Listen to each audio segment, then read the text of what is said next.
مشاهدينا في كل مكان، اهلا وسهلا بكم في حلقه جديده من برنامجكم عيش حياتك. يوم جديد وحلقه جديده. النهارده برنامجنا وعلشان نعيش حياتنا صح محتاجين ان احنا نتعرف على تفاصيل كتير جدا ممكن تهمنا في حياتنا. النهارده هنتكلم عن موضوع مهم قوي وهو الشخير اثناء النوم او الصوت العالي اثناء النوم. ناس كتير جدا بتعاني من المشكله دي، وعايزه اقول ان حتى بعض الزوجات والازواج بيبقوا متضايقين جدا من بعض علشان الصوت العالي اثناء النوم ده بيضايق كتير جدا من الناس، بيبقى في سيمفونيه كده مش لطيفه خالص اثناء النوم. بيبقى في اسباب كتير جدا بتؤدي المشكله دي، من ضمنها السمنه. الناس اللي عندها سمنه كبيره او عندها لغد او عندها المنطقه دي كده منطقه مليانه او فيها دهون كتير، الناس دي بتبقى اكتر عرضة لمشكلة الشخير. كمان الناس اللي عندها مشاكل في الجهاز التنفسي. حابين النهارده نتعرف اكتر عن المشكلة دي وعن اسبابها وعن طرق علاجها. هل بالضرورة مثلا تبقى محتاجة علاج دوائي او علاج جراحي، ولا ممكن الموضوع يبقى فيه بعض التمارين الخاصة بالمنطقة دي؟ تفاصيل كتير النهارده هنتعرف عليها مع ضيفي اللي مشرفني النهارده في قناة صحتي، الاستاذ الدكتور جرجس وهبة، استشاري الانف والاذن والحنجرة. اهلا وسهلا بيك يا دكتور. اهلا بحضرتك، منورنا في قناه الله صحة. يخليكي. دكتور جرجس، موضوع حلقتنا النهارده عن الشخير اثناء النوم او الصوت العالي اثناء النوم. زي ما قلت نسبه مش قليله من كتير صحيح. من المصريين بتعاني من مشكله الشخير اثناء النوم، وعايزه اقول لحضرتك المشكله دي عامله مشاكل كتير قوي في البيوت، مشاكل وفي بعض اجتماعيه الناس للأسف طبعا بتنفصل بسبب حقيقي الصوت ده، ده حقيقي وبيبقى ده مزعج جدا صحيح. للناس لو هنتكلم على النسب، هو 25% من الذكور الرجال بيشخروا، بيصدروا الصوت اثناء النوم، و15% من الستات. فبرضه نسبه مش قليله يعني. تمام. ولو هما الاثنين بيشخروا بقى خلاص يعني كملوا مع بعض حياتهم بقى، مفيش مشكله يعني. بيبقى في تناغم ما بين هو السيمفونية. غالبا واحد منهم بيسيب الاوضه لو التاني نومه هادي، واحد منهم بيسيب الغرفه وبينام في مكان تاني. تمام. انما لو هنتكلم على حضرتك قلتي السمنه، وده اهم الاسباب، احد الاسباب المهمه جدا في الرجاله بالذات والستات برضو الحقيقه. الترسب الدهون بيبقى في الرقبه، وبيبقى زي ما بيترسب الدهون تحت الجلد وفي كل حته في جسمنا، هو بيترسب برضو في الحلق نفسه وسقف الحلق، فبيخليه وزنه يتقل فيترهل. فلما يترهل الهواء، اللي هو الجزء ده من الحلق، هو البلعوم الفمي، هو جزء ممر طعام وممر هواء في نفس الوقت. فبيحصل انه الهواء بيعدي في نسيج رخو مترهل، فضروري هيصدر صوت.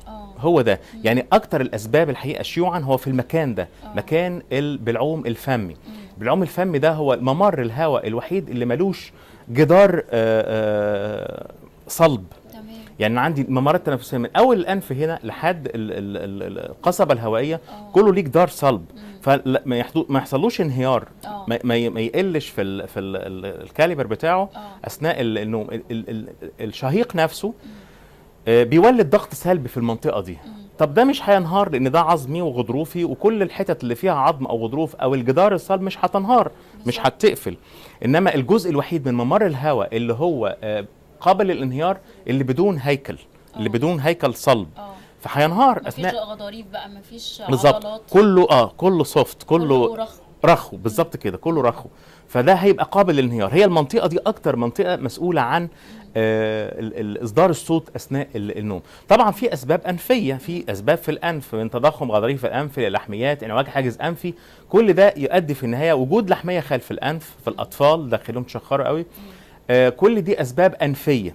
انما الاسباب الحلقيه اللي هي في بالعوم الفمي ده، الحلق يعني، هو الاكثر. الناس اللي عندها لغد كمان يا دكتور، ما هو دي الناس اللي عندها شورت نيك او اللي عندها رقبه قصيره وفاتي، يعني اوبيز، او عندهم اوبيزتي عاليه او سمنه المفرطه، غالبا بيشخروا. طيب قبل ما نخش في الاسباب المرضيه، لان انا الموضوع فعلا محتاج ان احنا نتوسع اكتر في الاسباب المرضيه. هل في شخير طبيعي او صوت طبيعي؟ حضرتك بتقول ان 25% من الرجال بيعملوا صوت عالي و15% من السيدات. تمام. هل في نتيجه مثلا الخشونه، نتيجه الراجل كرجل يعني الهرمونات الذكوريه ايا كان، بيبقى في صوت طبيعي اثناء النوم، ولا المفروض ان الطبيعي بيبقى شخص هادي؟ الطبيعي لو تركيبه التشريحي بتاع الاماكن دي طبيعي، يبقى ما عندوش اسباب للشخير، يبقى مش هيشخر. اما ال 25% هم عندهم اسباب للشخير. يعني ما فيش حد طبيعي تركيبه التشريح طبيعي يكون رفيع، يكون حلقه ما فيهوش اي تضخمات، ما فيش ترهل في سقف الحلق، يشخر ليه؟ بالظبط. ما عندوش اسباب الشخير فمش هيشخر. انما ال 25% من الذكور اللي انا بتكلم عليهم هم عندهم اسباب تمام. فخلاهم يشخروا. وهو كده احصائيا وجد كده. والستات نفس الحكايه، وجد برضو ان 15% منهم بيشخروا نتيجه الاسباب اللي احنا قلنا عليها المختلفه، منها السمنه، وده اهم الاسباب.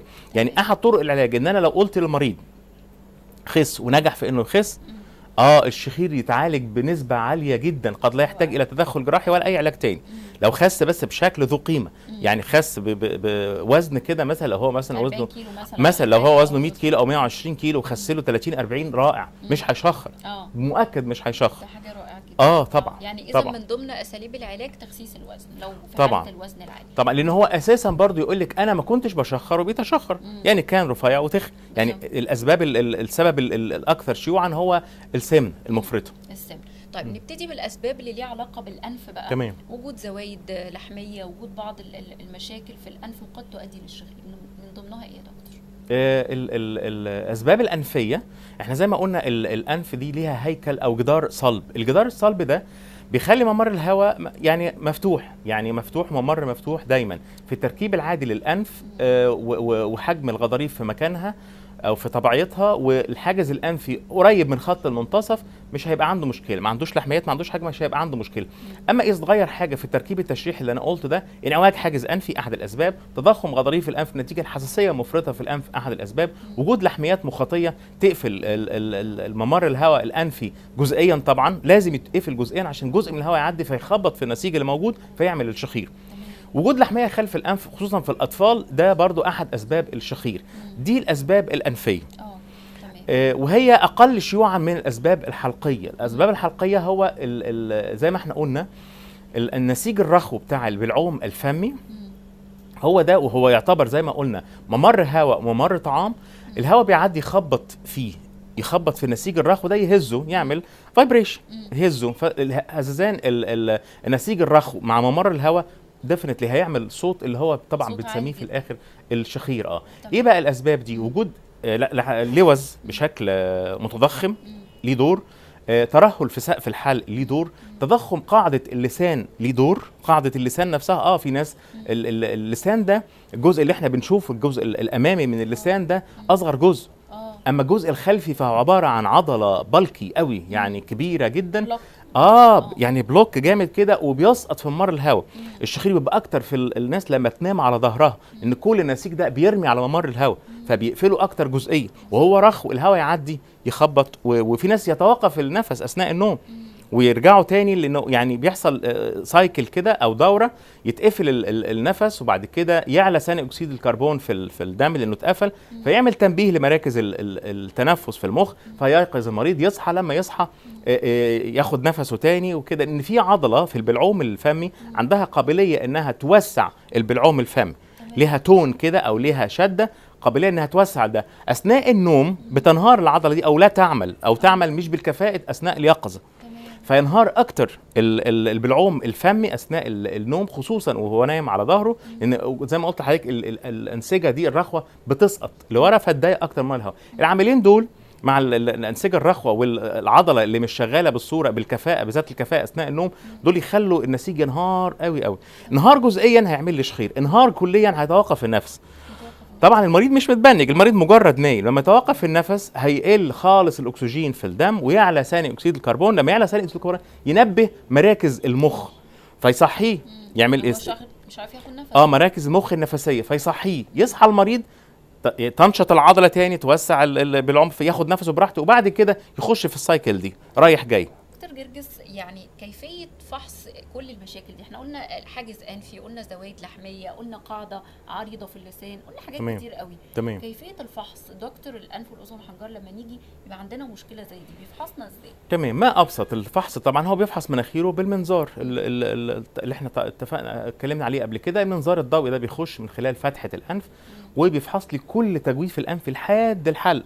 يعني هو الممر ده لحد الحلق، يعني من هنا بس المريض بيبقى في بوزيشن معين كده بحيث ان المنظار يخش كده بشكل افقي ضوئي. المنظار الضوئي بالظبط زي ما احنا اتفقنا ان هو عباره عن توش بس رفيع قوي، وممكن يتصل يبقى بشاشه. متبنج المريض ولا ممكن لا ابدا، يتعمل في العاده الخارجيه، هو مش آه. متبنج، لان هو بس ممكن تديله نقط قابضه لو هو عنده شويه تضخمات او حاجات، فيعدي المنظار بسهوله جدا بدون اي عائق او حاجه.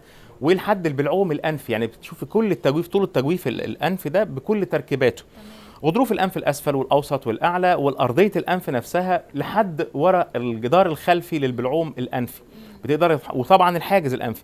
فانت بتفحصي كل ده، اي ابنورماليتيز او اي حاجه غير طبيعيه فيهم بتكتشفيها، ولازم يتم التعامل لعلاج الشخير مع السبب.